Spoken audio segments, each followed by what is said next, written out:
rolling here. Oh, thank you. Man, I'm so hot. I just didn't want to add anything else into it. It's nice and cool in here, though. Oh yeah, that helped out. Thank you, Susie. You're welcome. Alright. We're rolling on sound. We're rolling on both cameras, right? We're good to go. Oh, 1 second. We're good to go. Alright, can you just state your name for the camera? Hi, I'm Debbie Fox. I'm a retired teacher and now work at H&R Block, and I support the legalization of marijuana. I've had some experience with my husband having so much problems. We were in a wreck in 1990 and the car flipped over. He broke a bunch of bones in his neck and he was in the hospital for a long time. He had to wear one of those, I can't think what they're called now, the screw in your head. And he hurt his spine quite a few times. I might not make any sense, a few of his spines. So he's been in pain since 1990. So he smokes marijuana to help ease the pain. Then we had a horrible experience where he went to help a friend of ours in Texas.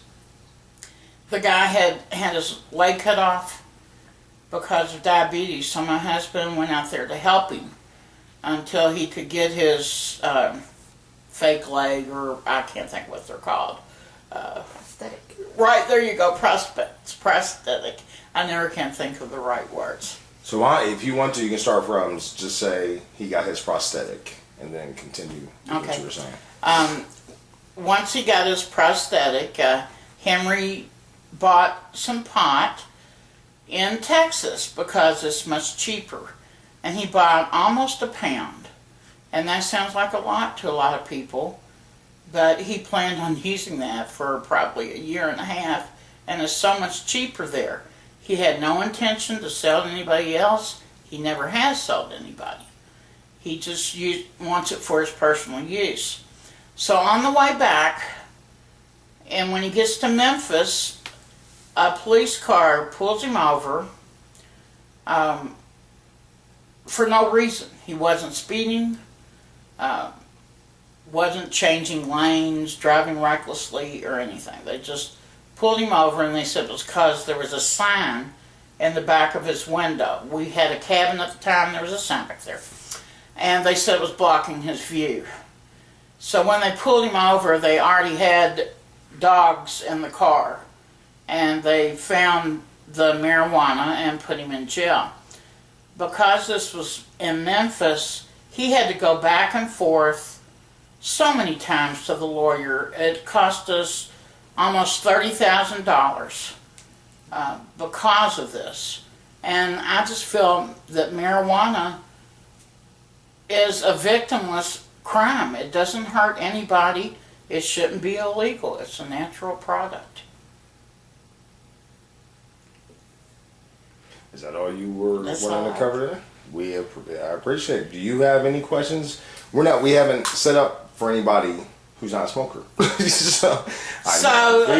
have a question. Hey, there we go. I know you're diabetic, and I know diabetics have pain. Have you ever considered using it for your personal medical use? No, I haven't.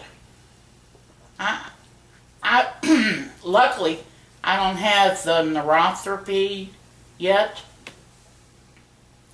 so I don't really have any pain. I'm lucky. And could you describe for us on film what Susan was talking about that you do suffer? Would you be open to telling us a little bit about your own illnesses? I'm diabetic and I have COPD, so I have to have a CPAP machine for sleep apnea and an oxygen machine, and of course I take insulin and a lot of drugs for the high blood pressure, water, edema, But as far as pain, luckily I haven't had that. Do you just feel that you are not in a need for cannabis yet then? No, I do not feel a need.